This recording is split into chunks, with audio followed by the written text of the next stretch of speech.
વિગતો સામે આવી રહી છે। રાજ્યસભાની ચૂંટણી અંગે ભાજપનું મંથન સામે આવ્યું છે।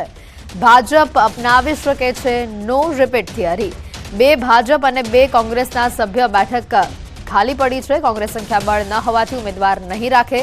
ભાજપ ચારેય બેઠક પર બિનહરીફ થશે। વર્તમાન બે ભાજપના સભ્ય રિપીટ કરવાની શક્યતા નહિવત જણાઈ રહી છે, તો ભાજપ 4 બેઠક પર નવા ચહેરાઓને સ્થાન આપી શકે છે। ભાજપ સંગઠને રાજ્યસભાના ઉમેદવારો માટે મંથન શરૂ કર્યું છે। મહત્વના સમાચાર આવી રહ્યા છે। રાજ્યસભાની ચૂંટણી અંગે ભાજપનું મંથન સામે આવી રહ્યું છે। ભાજપ અપનાવી શકે છે નો રિપીટ થિયરી। બે ભાજપ અને બે કોંગ્રેસના સભ્ય બેઠક ખાલી પડી। કોંગ્રેસ સંખ્યાબળ ન હોવાથી ઉમેદવાર નહીં ઉતારે, તો ભાજપ ચારો બેઠક ઉપર બિનહરીફ થશે। વર્તમાન બે ભાજપના સભ્ય રિપીટ કરવાની શક્યતા નહિવત છે। ભાજપ 4 બેઠક ઉપર નવા ચહેરાઓને સ્થાન આપી શકે છે। ભાજપ સંગઠને રાજ્યસભાના ઉમેદવારો માટે હાલ મંથન શરૂ કર્યું છે। વધુ વિગત મેળવીશું। સંવાદદાતા પ્રણવ ફોનલાઈન ઉપર જોડાઈ ચૂક્યા છે। પ્રણવ, વધુ અપડેટ શું છે?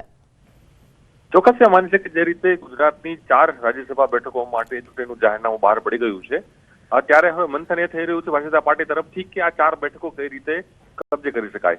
કારણ કે જે રીતે જે બેઠકો હતી તેની અંદર 2 બેઠકો ભારતીય જનતા પાર્ટી અને 2 બેઠકો માટે કોંગ્રેસ પાર્ટીના ઉમેદવારો હતા, પરંતુ આ વખતે કોંગ્રેસનું સંખ્યાબળ ઓછું હોવાના કારણે ભારતીય જનતા પાર્ટી 4 બેઠક જીતવાની છે।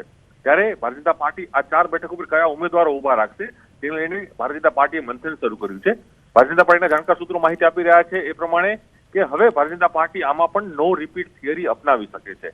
કારણ કે જે રીતે વિધાનસભા ચુનાવમાં પણ જે રણનીતિ અપનાવવામાં આવી હતી કે ઘણા લોકોને જે સિનિયર મંત્રીઓ હતા તેઓને પણ સાઇડલાઇન કરીને નવા મંત્રીઓને સ્થાન આપવામાં આવ્યું હતું, એ જ રીતે ત્યારબાદ મહાનગરપાલિકાના પણ ચેરમેન મેયર પદના જે દાવેદારો હતા તેમાં પણ નો રિપીટ થિયરી અપનાવી હતી। ત્યારબાદ આ વખતે પણ રાજ્યસભાની અંદર પણ એ જ થિયરી અપનાવવાની પાર્ટીની ક્યાંક લાઈન જોવા મળી રહી છે। પાર્ટી આ વખતે જે નવા ચહેરાઓ છે 4 નવા ચહેરાઓ ઉતારશે।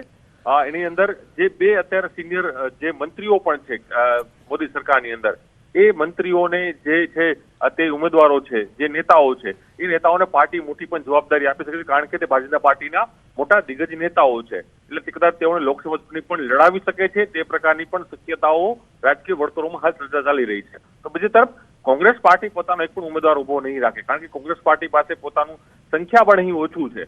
તેના કારણે કોંગ્રેસ પાર્ટી આમાં કોઈ પણ દાવેદારી નહીં કરી શકે। એટલા કારણે જે રાજ્યસભાની 4 બેઠકો છે તેની અંદર ભારતીય જનતા પાર્ટી 4 બેઠકો ઉપર પોતાની જીત છે એ સંપૂર્ણ રીતે મેળવી શકશે। અને 4 જે ઉમેદવારો છે, જે જાણકાર સૂત્રો માહિતી આપી છે ભારતીય જનતા પાર્ટીના, કે તમામ 4 જે ચહેરાઓ છે તે નવા ચહેરાઓ જોવા મળશે। પ્રણવ, આભાર માહિતી બદલ।